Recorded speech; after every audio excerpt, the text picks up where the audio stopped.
Bonjour tout le monde. On va parler de l'affaire Skripal un peu plus parce que c'est quand même une affaire assez intéressante sur le plan de la manière de jouer, sur le plan technique, comme sur le plan de l'information.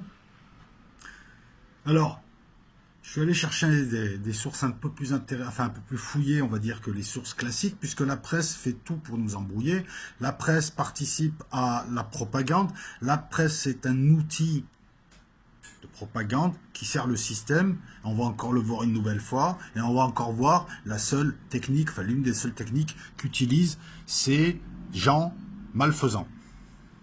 Alors, le dimanche 4 mars, on va se mettre comme ça, le dimanche 4 mars, j'ai des notes, hein, mais t'as deux personnes qui sont retrouvées en plein délire dans un parc près d'un centre commercial à Salisbury, en Angleterre. On les emmène aux urgences. Et au départ, on pense à un empoisonnement au fentanyl. C'est pas le fentanyl près de Saint-Égrève, non, le fentanyl. Le fentanyl, c'est une drogue 40 fois plus puissante que l'héroïne, qu'utilisent beaucoup de toxicomanes parce qu'elle est 40 fois plus puissante et elle est peu chère par rapport à l'héroïne. Il paraît que Prince serait mort à cause de ça. Enfin, en tout cas, il y a eu des célébrités qui sont mortes d'overdose parce que c'est ça le problème du fentanyl, c'est que beaucoup de gens meurent parce que c'est surdosé. Donc, on a pensé à ça avant de parler des gaz Novichok. Alors, les gaz Novichok, c'est une génération de gaz de combat actuels, très très puissants. Ce sont des gaz innervants. Donc, je pense qu'ils doivent te paralyser. Et, tu meurs comme ça. Ceux qui accusent la Russie, en l'occurrence Theresa May, mais bon, on sait qu'elle agit sur commande, hein, sur commande des USA, pour hystériser encore plus et rajouter et monter d'1 degré dans l'hystérisation et la vassalisation de l'Union européenne aux USA. Parce que l'Union européenne, là, joue contre ses intérêts. L'embargo qu'ils ont fait contre la Russie se retourne contre eux. Les Russes s'en sortent bien, c'est leur marché intérieur qui s'en sort bien. Ils jouent contre eux comme ils ont joué contre eux en Iran pour les USA. De plus, s'il y a une guerre avec la Russie en Europe, bah, les Américains ne craignent rien, parce que tout va se passer en Europe. C'est-à-dire, donc voilà pourquoi nos dirigeants sont quand même, en plus d'être criminels, sont quand même assez hallucinants. Après, je vais faire une petite digression un petit peu, je vais parler de l'Angleterre, la Grande-Bretagne et des anglo-saxons en général. Alors, je ne vais pas prendre de gants. Je ne vais pas prendre de gants dans la mesure où quand tu vois la plupart des Anglais qui nous traitent, nous, de terroristes, quand tu vois des Anglais qui descendent ici se faire défoncer la tête et qui disent on descend dans la ville de Daesh, moi j'ai pas envie de prendre de gants et de dire non mais il y a des Anglais bien ou pas. Ben ouais, faut rendre coup pour coup. Ils font des amalgames, on en fait. Mais là c'est pas un amalgame là. Je vais vous parler des faits. Et les faits sont têtus comme dirait Lénine. L'Angleterre fait partie de ces pays qui depuis 1000 ans attaquent, pillent, volent, agressent, ne connaît que la loi du plus fort. L'Angleterre fait partie de ces pays où les gens, beaucoup de gens, notamment ces criminels, pour peut-être que c'est pour mieux faire passer la pilule, se donnent l'image de gens sympas, ont toujours une bonne raison pour excuser leurs crimes. C'est ça les psychopathes, hein. Il tue mais ça lui fait rien, c'est normal, il va à l'église le lendemain, où il veut, au temple, avec ses enfants. C'est un petit peu comme ces militaires américains qui bombardent en Irak, puis après tu les vois le dimanche, ils vont à la messe, croyant que Dieu en plus va les écouter. Ce qui m'étonnerait, quand tu tues des femmes et des enfants à 12 000 mètres d'altitude en balançant des bombes, c'est du terrorisme aussi. Hein. Eh oui, c'est du terrorisme aussi. Hein. Voilà. Quand tu te permets d'utiliser de l'uranium appauvri, qui pourrit des régions entières, qui apporte des cancers de nourrissons comme en Irak, comme à Fallujah, quand tu utilises du phosphore blanc, tu t'abstiens de parler des attaques chlorées à la Ghouta, attaques chlorées... les attaques chlorées, c'est des outils militaires qu'utilisent toutes les armées. Et toi, tu viens ouvrir ta gueule une attaque chlorée, bon voilà. L'attaque chlorée, tu balances du chlore. Alors apparemment, c'est un peu plus que du chloroquine, mais j'attends les explications. Moi, on m'a dit que c'est du chlore, bien concentré, et ça servait à faire sortir les gens de leur cache, pour mieux les dégommer. Donc ces gens-là, les anglo-saxons, ça fait 1000 ans, allez voir un peu le grand jeu, allez voir ce qu'ils ont fait en Inde, au Kenya, en Afghanistan, ce sont des êtres sanguinaires, ce sont les caïnites pour moi. Voilà, ce sont des caïnites, ce sont les ennemis de l'humanité. Ils ont passé leur temps à agresser, voler, et ça se dit civilisé. Ces gens-là se permettent ensuite de parler des autres.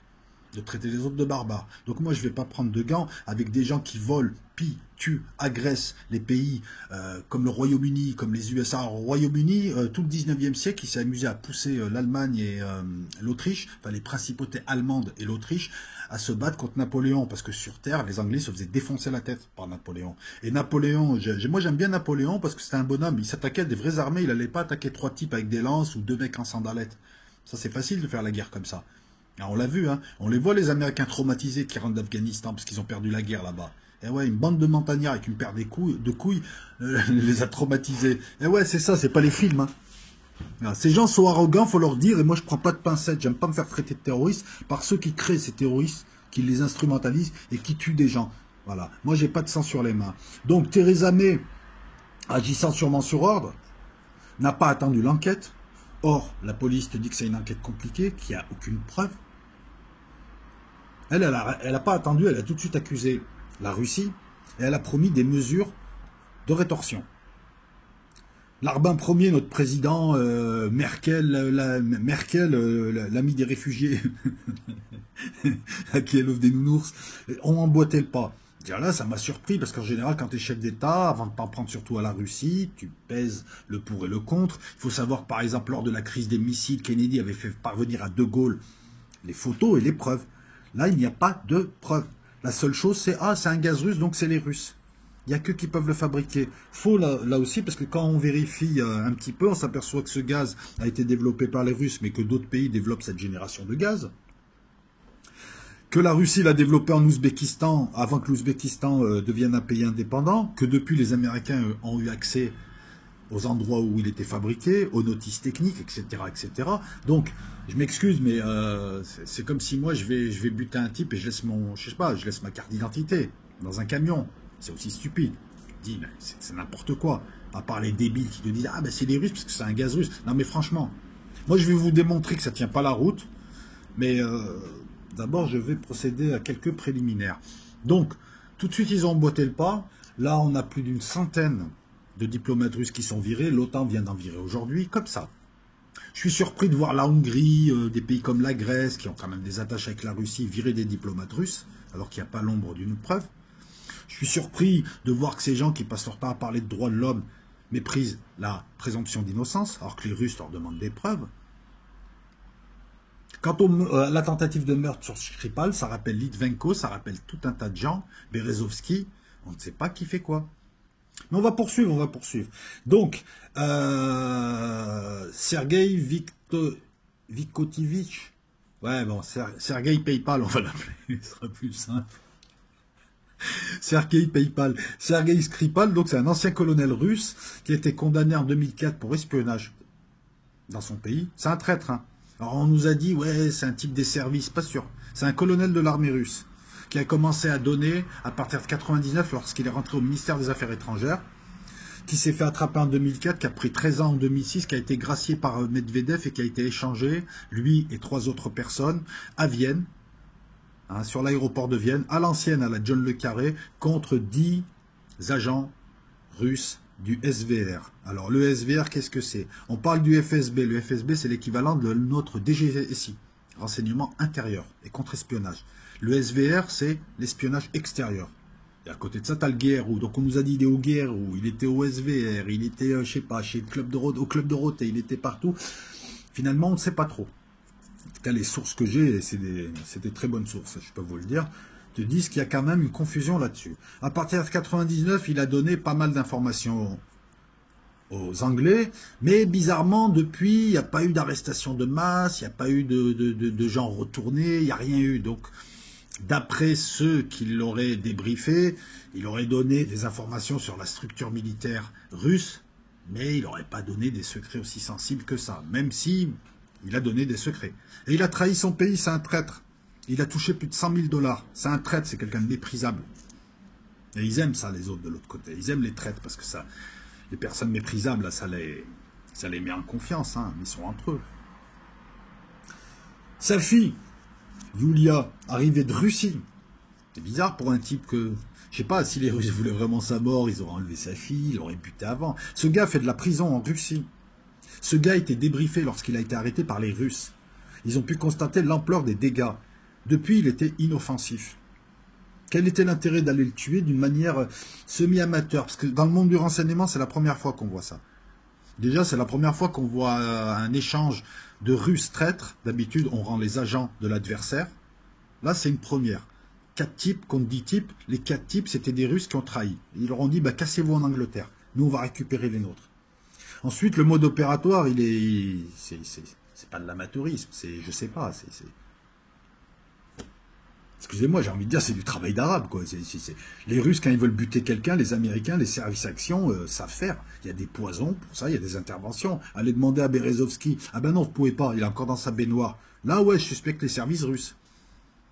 Mais tout semble indiquer un false flag pour trouver un prétexte pour hystériser les tensions contre la Russie. Mais vraiment, tout l'indique, quoi. Je veux dire, ces gens-là sont des spécialistes du false flag. Et là, encore une fois, on ne sait pas. Alors, d'après les sources, ça serait peut-être pas les services anglais, mais c'est quand même bizarre. Parce que Litvenko, par exemple, on avait accusé les Russes. Et bien, il s'avère qu'il était lié quand même à des mafias. Hein. Je ne parle pas spécialement de la mafia sicilienne, mais à des mafias. Puis la mafia sicilienne n'existe pas, on le sait tous. C'est que dans les romans. Un policier se rend chez lui. Le lendemain, il est contaminé.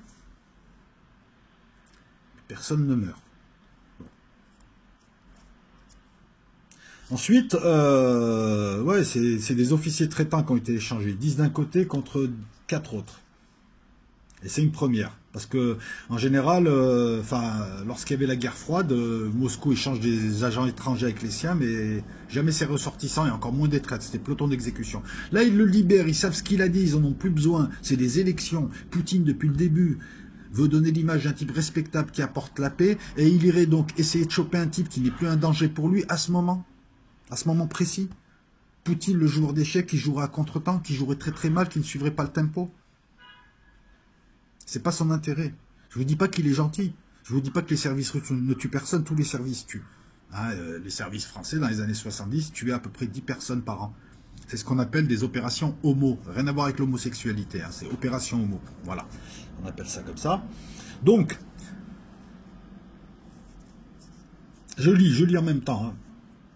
Donc, ils ont échangé cela. Ils ont échangé les 4 traîtres contre leurs agents. Les 3 autres qui étaient avec lui, c'est Alexandre Zaporochitsky, Gennady Vassilenko, Sergei Skripal et Igor Soutiagin. Bon, on va pas rentrer dans le détail, c'est des anciennes colonels, soit de l'armée, soit des services de renseignement. Non, on va s'intéresser à Skripal. Donc, il a été arrêté en 2004, condamné à 13 ans de prison en 2006 pour avoir collaboré avec le MI6, l'espionnage anglais. Il a peut-être appartenu au GRU ou au FSB, mais on ne sait pas. Il a été recruté par les Britanniques dans les années 90 et il a surtout donné beaucoup d'informations intéressantes à partir de 99 lorsqu'il est rentré au ministère des Affaires étrangères. Il faut savoir qu'en matière de renseignement, même le menu à la cantine est une information et du renseignement. Non, mais je vous promets, hein, toute information. Il a trouvé refuge en Angleterre, il a touché sa petite pension, ses 30 deniers, etc., etc., etc. Son parcours. Bon, il est né en 51, patati, patata. Il travaille contre rémunération, hein. C'est pas, même pas par idéologie, parce que là, à la limite, on peut comprendre. Moi, je peux comprendre qu'un type, un Russe, blanc, soit contre les communistes. Je peux comprendre qu'un Russe en ait marre du communisme à la Staline, à la Khrouchtchev, tout ça, se barre, aille en Angleterre. Mais là, c'est un type qui voulait des sous et qui a vendu quelqu'un de méprisable. C'est peut-être pour ça qu'il est allé en Angleterre. Je vous la fais en live, hein, parce que j'ai fait une vidéo tout à l'heure, mais après j'ai un peu vrillé, donc je préfère vous la refaire. Officiellement gracié par le président Medvedev à l'époque, donc ça devait être en 2008, ouais, c'est ça. Dans sa famille, il y a une troublante série de décès depuis 2 ans. Alors sa femme meurt d'un cancer en 2012. Son fils de 43 ans meurt d'une maladie des reins lors d'un voyage à Saint-Pétersbourg. Là, on peut suspecter quelque chose. Effectivement. Mais malgré tout, leurs corps ont été rapatriés en Angleterre et on n'a rien trouvé. Enfin, ils pensent exhumer, excusez-moi, ils pensent exhumer l'une des dépouilles, mais jusque-là, on n'a rien trouvé. Le fentanyl, on va pas en parler parce que ce n'est pas le fentanyl. Hein. Oui, le chanteur Prince serait mort de ça. Il y a aussi une chanteuse, O'Riordan, du groupe irlandais les Cranberries. Ça me fait une belle jambe. Donc l'enquête démarre, on sait rien, on accuse la Russie, on hystérise. 2 jours après, ils virent des diplomates. Avant, lorsqu'il y avait une crise, ça mettait le temps. Hein. Ils se donnaient le temps de la réflexion. Ils demandaient aux pays amis, donne-nous des preuves que ce soit les Russes. On veut savoir. Et puis ça mettait un mois et demi. Là, d'un coup, c'est comme s'ils s'étaient concertés. C'est comme pour les histoires d'attaques chimiques. Ils sont là, ils sont prêts. C'est comme s'ils s'étaient concertés avant, qu'ils jouent des rôles et qu'ils les jouent automatiquement. Comment tu peux, au mépris des intérêts, par exemple, français, virer des diplomates russes sans preuve avec un truc aussi bidon? Ils ne savent plus quoi inventer parce que Poutine ne leur donne pas l'occasion. On a vu ces dernières années un cinéma que la presse relaie, c'est-à-dire dès que tu as un avion russe dans l'espace international qui passe à côté de l'Europe, ils envoient des avions de chasse pour lui dire attention que t'es pas loin de nos frontières. Et ils mettent oui, on a intercepté un avion russe. On a vu ce genre de manipulation.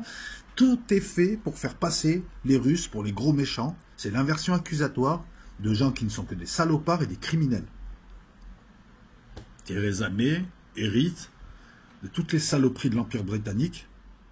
Là, encore une fois, ces gens-là tuent, pillent, volent, agressent, mentent, sont cyniques, sont des merdes finies. Ce sont les ennemis de l'humanité, parce que s'il n'y avait pas eu ces gens, les USA, l'Angleterre, 1000 ans, les Anglais ont conquis quasiment le monde, sauf 22 pays, et viennent donner des leçons de morale. Ils ont joué avec le terrorisme, je sais pas, la révolte des Sipé, ils sont allés agresser les Chinois pour les forcer à vendre de l'opium, la guerre de l'opium et des trucs de fou. On le sait bien que c'est des, excuse du terme, c'est des gros fils de pute.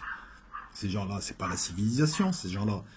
Eh ben, toute l'Europe a suivi. La Hongrie, pourquoi vous avez expulsé un diplomate? Bon, je pense que vous avez dû vous arranger avec les Russes en disant « Ouais, mais écoute, on touche de l'argent là, on va virer, allez, le bibliothécaire. » Je pense que c'est comme ça, parce que j'ai du mal à comprendre que les Hongrois virent. Les Grecs, c'est pareil, vous voulez des sous.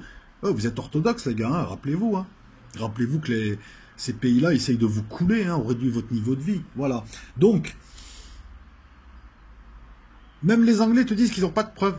Il est fort probable que, c'est un peu comme le bombardement à Shanshekun.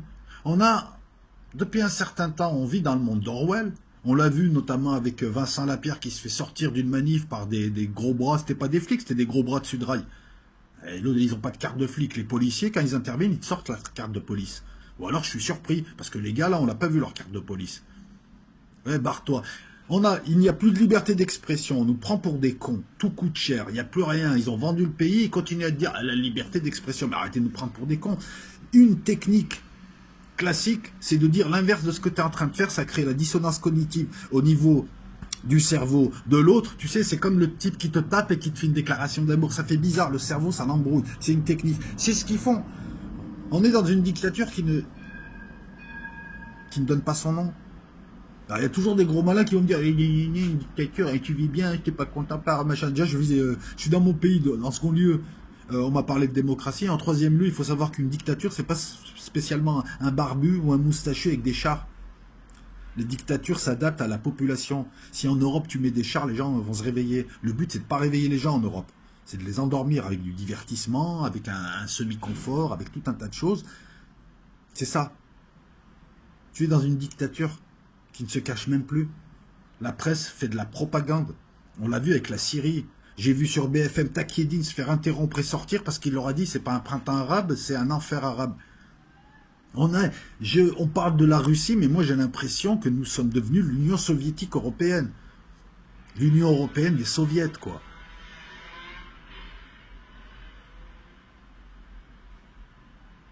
Donc, là on a hystérisé le truc un peu plus. Parce que ce qu'ils veulent, c'est que les Russes, ou les Iraniens, mais que les Russes s'énervent et jouent le premier coup.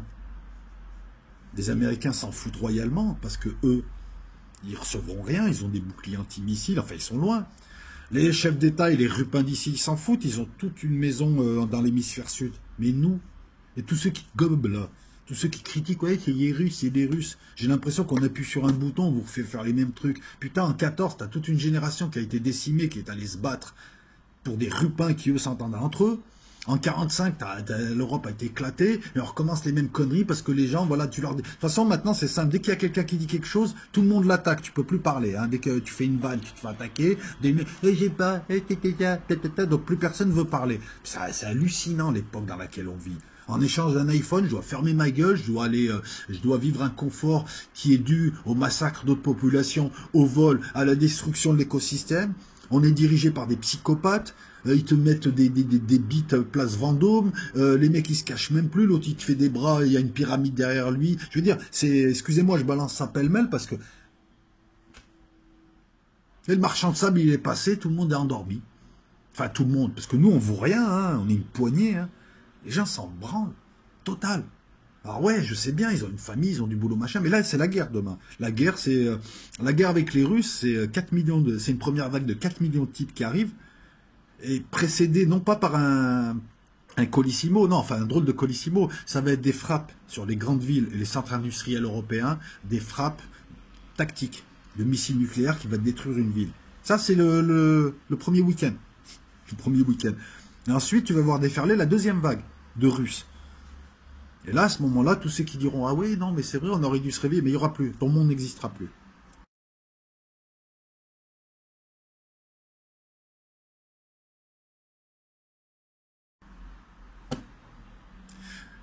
Je voulais rappeler aussi à la débile profonde ou débile profond qui me dit ouais mais t'attaques les platistes mais toi tu nous annonces la fin du monde alors ferme ta gueule. Josh, c'est toi qui vas fermer ta gueule, je t'ai pas demandé de venir sur ma chaîne. Ensuite mettre sur un même plan l'annonce d'une guerre mondiale, trou du cul, t'es dedans dans la guerre mondiale. C'est pas moi qui l'invente, les analystes, les présidents, les armées, tout le monde sait qu'on est dedans là, ça va péter, on n'a pas la date. Des débiles comme toi, de toute façon, qui préfèrent attaquer celui qui vient t'annoncer le truc. Voilà, je te montre la lune du doigt, tu regardes le doigt, t'es stupide, et tu mets ça en parallèle avec un truc qui est incontestable scientifiquement.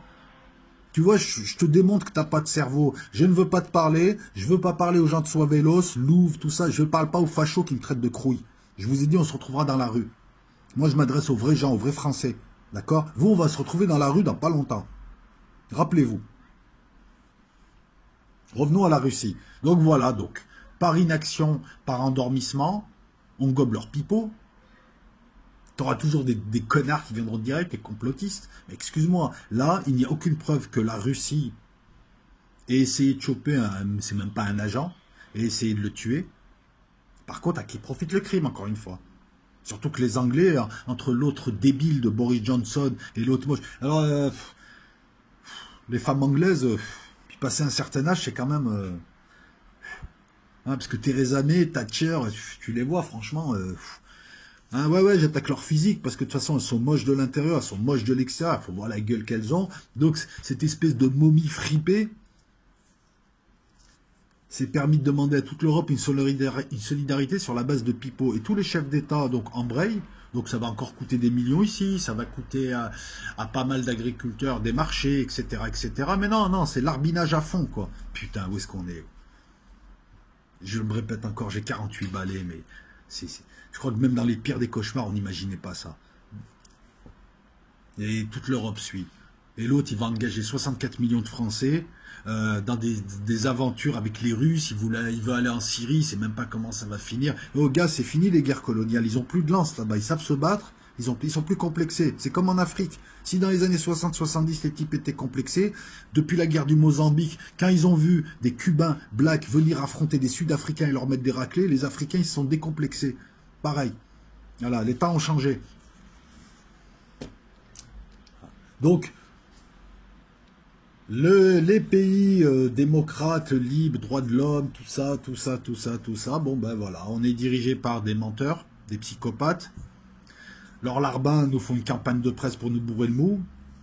T'as pas mal d'abrutis, de toute façon ils gobent dès qu'on leur dit un truc, ils seraient prêts à aller encore en Irak, voilà, il suffit d'appuyer sur le bouton. Et nous on est là à subir et on se fait détester par le reste de la Terre, parce que ne vous méprenez pas, on est détesté par le reste de la Terre, qui eux voient ce qui se passe, et voient des pays dits civilisés attaquer, détruire et foutre le chaos, et surtout depuis 30 ans, avec en tête les plus gros génocidaires que la Terre ait existé, les USA. Ce pays est un danger pour le monde, suivi par leurs larbins anglais. Le centre du mal, c'est la City. Voilà, donc Shripal, moi, ça sent l'esbrouf. Les Russes n'ont pas intérêt à y aller. Hein. Quand les Russes veulent buter quelqu'un, ils le butent. Je dis pas, les services russes, hein, ils sont rudes aussi. Mais là, faut pas se laisser avoir. Ils n'avaient plus aucune information à donner. Ils ne les gênaient plus. Ils pouvaient le tuer 10 ans après, ils pouvaient le tuer 10 ans avant, ils pouvaient le tuer en prison, ils pouvaient tuer sa fille là-bas, créer un accident et tout. Ah non, non, on tente un truc, on va lui balancer un coup de spray, et puis on va voir, tu sais, ça se trouve, c'est du déo du Musk, là. Voilà, est-ce que j'ai tout dit ou pas? Quoi qu'il en soit, je vous laisse quand même vous faire un avis, mais vous voyez un peu comment ça marche, quoi. Ils font une saloperie dans leur propre pays. Ils n'hésitent pas à sacrifier des types comme lui. Aux échecs, on appelle ça un gambit. Sacrifier une pièce pour bénéficier d'une meilleure position. Et puis après, ils entraînent l'Europe vers la guerre. Et bien évidemment, quand la guerre va démarrer, ben, on sera déjà beaucoup moins. Et après, ça va pleurer. Après, oh, plus jamais ça, plus jamais ça. Hein, et puis bon, de toute façon, le monde ne sera plus pareil. Mais je sais pas, quoi. Après 14, après 45, on va encore se faire feinter. Personne ne réagit. Voilà.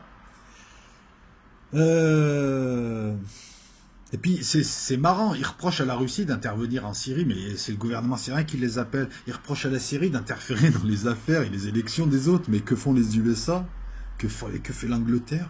Ils ont fait quoi en Libye? Ils ont fait quoi en Syrie? Ils font quoi en Côte d'Ivoire, par exemple? Ils sont allés faire un coup d'État pour te mettre un larbin. Ah ouais, ils sont allés attraper Gbagbo, ils te l'ont mis... Moi, ça passe pas, cette histoire de Gbagbo. Les forces spéciales françaises sont allées faire un coup d'État en Côte d'Ivoire à l'époque pour installer un larbin, Alassane Ouattara, un larbin du FMI, alors que personne n'en voulait, les Ivoiriens n'en voulaient pas. Ma source, les Ivoiriens, j'en ai connu 8 milliards des Ivoiriens. J'en ai vu plein d'Ivoiriens, j'en ai vu plein, j'en ai connu plein, et je les ai pas vus passer. Et tous me disent la même chose. D'ailleurs, Ouattara n'était même pas majoritaire. On a reproché quoi? Là, ce que la presse a oublié de vous dire, c'est qu'il y avait plus de 20 000 bureaux de vote, il y avait 300 observateurs. Et on a reproché à Gbagbo d'avoir truqué les élections. Le problème, il est là. Leur technique, elle est simple. Ils font quelque chose, ou ils font faire quelque chose. Et ensuite, ils accusent. Ils ne donnent pas de preuves. Et la presse commence son nappage, sa couche de son intox à la grosse caisse, pendant des jours et des jours. On te présente les faits et on les déforme un petit peu, ou on les présente de telle manière que, par exemple, ici, l'implication russe est évidente. Mais non, elle n'est pas évidente du tout. Et puis, de toute manière, évidente ou pas, l'enquête n'est pas finie. Je sais pas, c'est comme si on t'arrêtait, on te condamnait, alors que l'enquête n'est pas finie. Et là, la presse se pose pas de questions, quoi. On est en pleine russophobie. Moi, personnellement, je vous le dis, j'ai beau être patriote, je ne me battrai pas contre les Russes, je ne me battrai pas pour Macron, je ne me battrai pas pour Theresa May, je ne me battrai pas pour Merkel, je ne me battrai pas pour ces gens. C'est tout. Voilà.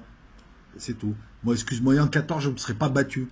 Je ne serais pas allé me battre contre les Allemands en 14, et j'aurais même essayé de dire aux Allemands, arrêtez vos conneries. Enfin, les Allemands que je connais, j'aurais dit ça. Parce que des deux côtés, c'est des jeunes Français, des jeunes Allemands qui se sont massacrés, une génération entière, pour des rupins qui, eux, n'ont jamais de problème entre eux. Ben oui, là, et voilà.